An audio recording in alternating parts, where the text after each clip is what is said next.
انسانی نفسیات کے سب سے بڑے ماہر نبی رحمت علیہ السلام ہیں۔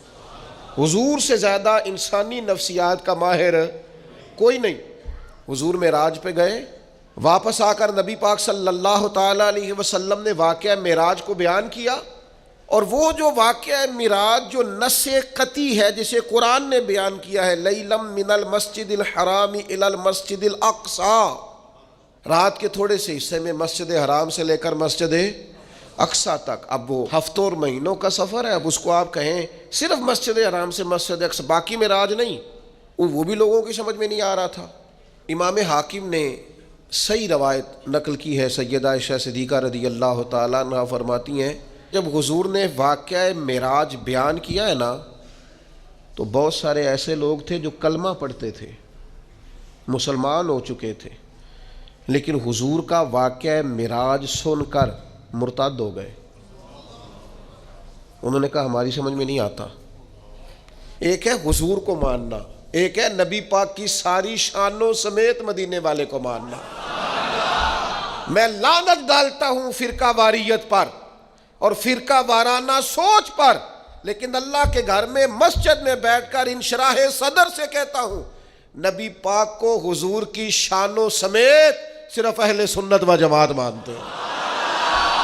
انشراح صدر سے کہتا ہوں شانوں سمیت، اور اتنا تگڑا مانتے ہیں کہ میں وہ سنی ہوں جمیل قادری مرنے کے بعد میرا لاشا بھی کہے گا صلاۃ و سلام۔ یہ سمجھ لیں آپ بات، یہ کیا بات ہوئی؟ او مننا بھی کہا مننا ہے، کدے مان لے آتے کدے منے ہی نہ، یہ کیا فلسفہ ہوا بھائی؟ کلمہ پڑھتے ہیں، کلمہ پڑھنے کے باوجود کہنے لگے معراج سمجھ میں۔ صدیقی سوچ بتاؤں، ان لوگوں میں سے، یہ سیدہ عائشہ بیان کر رہی ہیں، امام حاکم نے اس کو لکھا ہے صحیح روایت، ان لوگوں میں سے کسی نے جا کے حضرت صدیق اکبر سے کہا کہ وہ جو سرکار فرماتے ہیں میں مسجد حرام سے مسجد اقصی تک گیا ہوں، تو آپ اسے تسلیم کرتے ہیں، اس کی تصدیق کرتے ہیں؟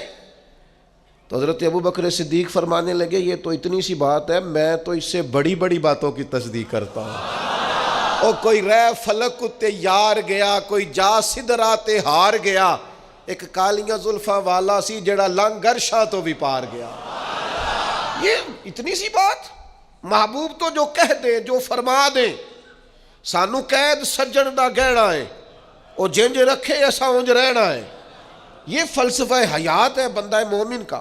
امتی کا حق ہے کہ جو حضور فرما دے، جس وقت فرما دے، جس تناظر میں فرما دے، وہ صدق کے دل سے اسے لوگوں کی سمجھ میں نہیں آتا۔ اور جناب یہ سمجھ شریف کا قصور ہے، یہ سمجھ شریف مختصر ہے، اس لیے سمجھ میں نہیں آتا۔ لوگوں کی سمجھ میں بڑی چیزیں نہیں آتی، اب کیا وہ چیزیں چھوڑ دی جائیں گی؟